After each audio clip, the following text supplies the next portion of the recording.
Assalamualaikum warahmatullahi wabarakatuh. Selamat siang, Bapak. Saya di sini akan membuat sebuah video untuk membahas mengenai beberapa pertanyaan dari bab pertama, bab kedua, dan juga bab ketiga. Sebelum itu, yang saya hormati Bapak Tegar Afriyadi SPD MPD selaku dosen pengampu mata kuliah Pendidikan Seni Musik. Saya ingin memperkenalkan diri terlebih dahulu. Perkenalkan, nama saya Bunga Aprilia Siagian. Saya dari Prodi Pendidikan Guru Sekolah Dasar. Baik, saya akan menjawab beberapa pertanyaan dari bab ketiga. Bab 3 itu mengenai triad, akor, dan juga tanda ekspresi. Jadi langsung saja kita lanjut ke soalnya.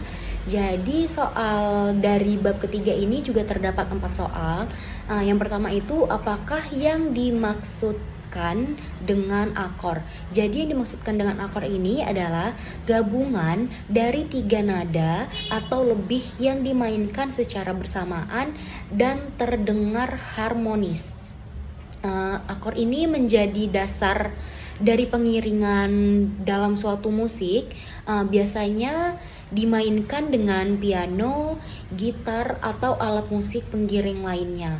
Contoh akornya itu ada C mayor, nadanya itu menjadi C, E, G. Kemudian yang kedua adalah sebutkan dan jelaskan macam-macam akor.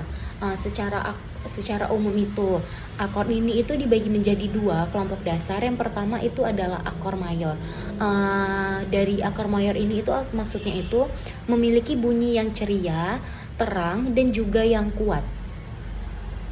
Dia terdengar lebih ceria gitu menggunakan akor mayor. Kemudian yang kedua adalah akor minor. Ini adalah memiliki bunyi yang lebih lembut, sedih, atau tenang.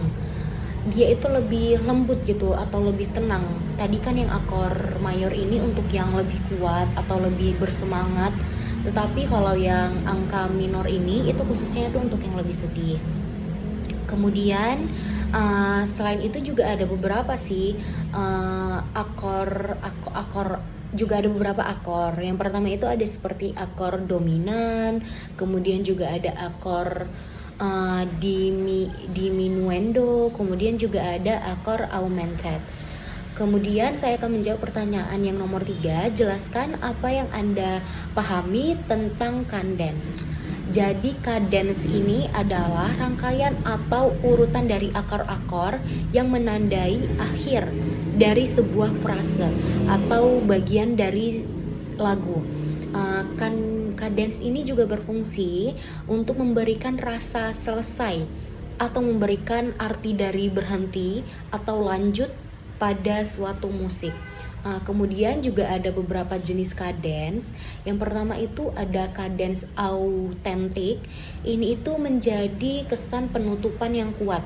Kemudian juga ada kadens plagal. Ini adalah memberi kesan yang lembut. Sering itu untuk dipakai di lagu-lagu yang seperti lagu keagamaan atau rohani. Kemudian ada kadens tengah. Ini artinya untuk memberikan kesan yang belum selesai atau sama sekali belum selesai, seperti itu. Kemudian kadens menipu. Ini artinya untuk memberikan sebuah kejutan karena tidak berakhir pada akor yang dasarnya, seperti itu. Kemudian yang soal yang keempat adalah sebutkan dan jelaskan apa yang Anda pahami tentang nada-nada ekspresi. Jadi yang saya pahami tentang nada-nada ekspresi ini adalah simbol atau kata dalam notasi musik yang menunjukkan cara memainkan lagu agar lagu tersebut itu terasa lebih hidup dan terasa lebih berperasaan. Kemudian tanda ini itu membantu pemain untuk memahami perasaan, kemudian untuk dinamika dan juga untuk kecepatan sebuah lagu. Kemudian ada beberapa contoh tanda ekspresi.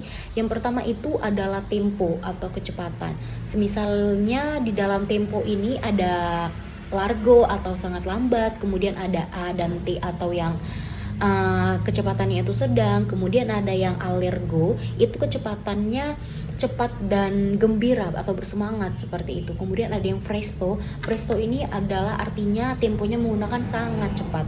Kemudian tanda ekspresi yang kedua itu adalah dinamika.